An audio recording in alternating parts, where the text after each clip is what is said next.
expected to hit the eastern part of Cuba. Obviously, you're north of Jamaica, so it'll take a little longer for the storm to get to you. But what are the conditions right now, and what are officials telling people to prepare for?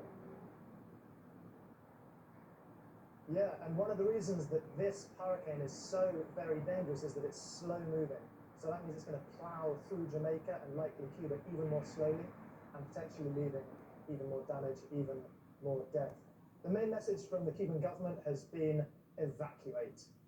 And and people are bracing. People are bracing for the storms hit eastern and possibly even central Cuba around 2 o'clock in the morning local time, so during the night. The lights typically here in Cuba are cut before electricity is cut before a hurricane hits, so as to reduce fire hazards. And the main message: evacuate, stay safe. How have officials been preparing for the storm, and what resources are being made available to people there? A lot of resources have been made available. Cuba traditionally, I should say at the moment, Cuba is going through a terrible economic crisis that is blunting the state's ability to provide for citizens' needs in all manner of things, from healthcare to food to transport to just keeping the lights on. But it's worth flagging that historically and traditionally and up until today, Cuba has been a model for disaster preparedness when it comes to hurricanes. The United Nations has said as much.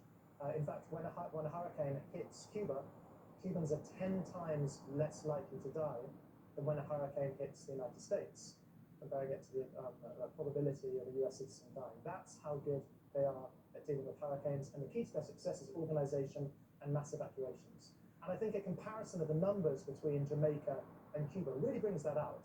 So last evening, yesterday night, according to the Jamaican government, only 1,700 people, approximately, had been evacuated to shelters. That despite mandatory evacuation orders, you had tens of thousands of people that should have been evacuated, but according to the Jamaican government, had not been.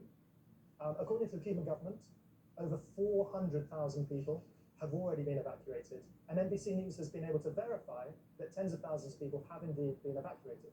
So, for example, in a part of Guantanamo, which is Cuba's poorest, easternmost province, over 30,000 people have already been evacuated from an area called El Valle, the valley, very, very flood-prone, dangerous part of the countries living during a hurricane. They've already been evacuated by the state on 60 buses. I spoke yesterday to a woman who's an evacuation coordinator in a small city called Bayamo in the province of Guantanamo.